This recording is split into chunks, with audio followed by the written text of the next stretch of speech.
So this is the 19th day, which is a day dedicated for a day of charity to atone for souls suffering from sins against the virtue of charity. It is to a want of charity that we are to attribute those rancors and petty dislikes that are so common in the world. Where are they who sincerely pardon their enemies?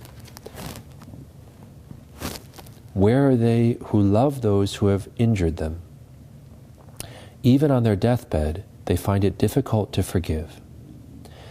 Yet without charity there is no admission to heaven, the abode of charity. Let us pray fervently today for those who are suffering for sins against this holy virtue, and let us try carefully to avoid all failings of this nature, that we may not have to expiate them in the flames of purgatory. There are, as we all know, two worlds, the world of sense and the world of spirit. We live in the world of sense, surrounded by the world of spirit, and as Christians we have hourly and very real communications with that world. Now it is a mere fragment of the church which is the world of sense. So it is only a tiny part of the whole church, just a small fraction, which is us on the earth. The majority is no longer on the earth. In these days the church triumphant in heaven, collecting its fresh multitudes in every age, and constantly beautifying itself with new saints, must necessarily far exceed the limits of the church militant, which does not embrace even a majority of the inhabitants of earth. Nor is it unlikely, but most likely, that the church suffering in purgatory must far exceed the church militant in extent as it surpasses it in beauty. Toward those countless hosts who are lost we have no duties. They have fallen away from us. We hardly know the name of one who is there. We are cut off from them. We have no relations with them. But by the doctrine of the communion of saints and of the unity of Christ's mystical body, we have most intimate relations both of duty and affection with the church triumphant and suffering. And Catholic devotion furnishes us with many appointed and approved ways of discharging these duties toward them. For instance, God has given such power over the dead that they seem to depend almost more on earth than in heaven, than on heaven. And surely that He has given us this power and supernatural methods of exercising it is not the least touching proof that His divine majesty has contrived all things for love. Can we not conceive the joy of the blessed in heaven, looking down from the bosom of God, and the calmness of their eternal repose upon this scene of dimness, disquietude, doubt, and fear, and rejoicing in the plenitude of charity, in their vast power with the Sacred Heart of Jesus, to obtain grace and blessing day and night for the poor dwellers upon earth. That is, the souls in heaven, they rejoice at the fact in heaven that they can obtain graces for us here in this poor valley of tears by their prayers in heaven. It does not distract them from God. It does not interfere with the vision or make it waver and grow misty. It does not trouble their glory or their peace. On the contrary, it is with them as with our guardian angels. The affectionate ministries of their charity increase their own accidental glory. The same joy in its measure may be ours, even upon earth. If we are fully possessed of this Catholic devotion for the holy souls, we shall never be without the grateful consciousness of the immense powers which Jesus has given us on their behalf. We are never so like Him or so nearly imitate His tender offices as when we are devoutly exercising these powers. We are humbled excessively by becoming the benefactors of those beautiful souls who are so immeasurably our superiors, as Joseph was said to have learned humility by commanding Jesus.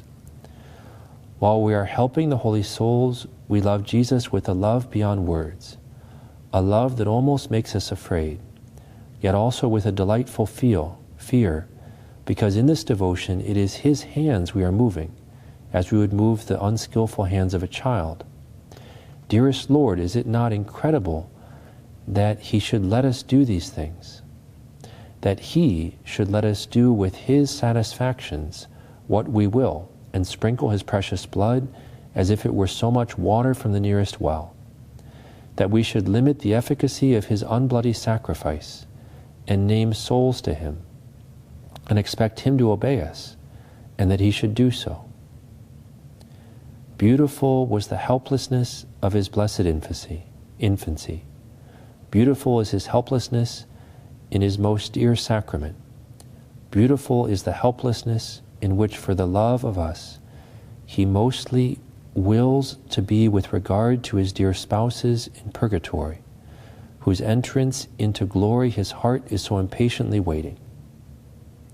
What thoughts, what feelings, what love should be ours as we, like choirs of terrestrial angels, gaze down on the wide, silent, sinless kingdom of suffering, that is purgatory, and then with our own venturous touch wave the sceptered hand of Jesus over its broad regions, all richly dropping with the balsam of his saving blood.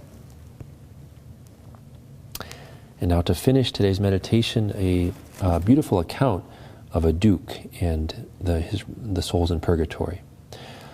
Among the many instances of pious munificence which the life of Eusebius, Duke of Sardinia, presents, it is recorded that he devoted the revenues of one of his richest cities to the benefit of the suffering souls in purgatory.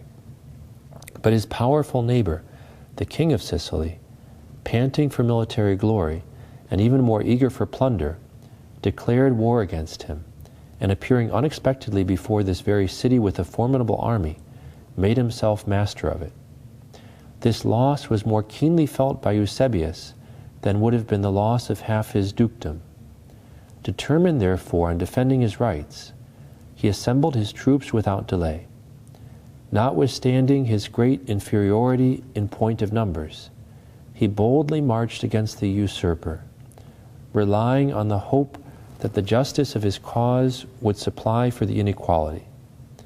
On the day of battle, while both sides were preparing for the attack, it was announced to Eusebius that besides that of his rival, another army was descried approaching, whose banners and uniform were completely white.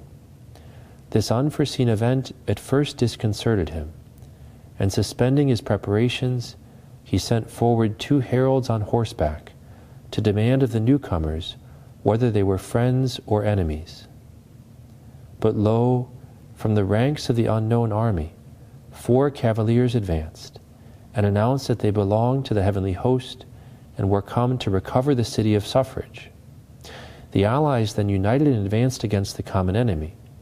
Losing courage at seeing himself opposed by 2 armies, and having learned whence the new auxiliaries had come, the king of Sicily at once sued for peace, offering to restore the conquered city and to make moreover 2-fold compensation for the injury he had done. These terms were accepted. When Eusebius turned to thank his supernatural allies, the chief explained to him that their ranks were exclusively composed of those who had been freed from purgatory through his means, and that they watched unceasingly over his welfare. The good Duke took occasion from this to become more than ever devoted to the souls in purgatory, whose powerful protection he experienced to the last.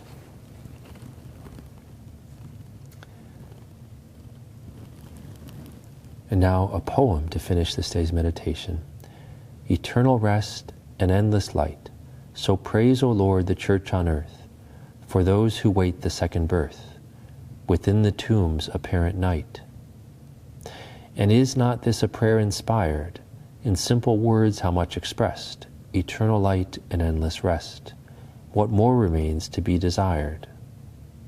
Rest for the busy hand and brain, rest for the weary toil-stained feet, for the poor heart that rest complete, forever sought, on earth is vain. And light, God's primal gift of old, all life's strange problems now explained, all knowledge without toil attained, all mysteries as a scroll unrolled.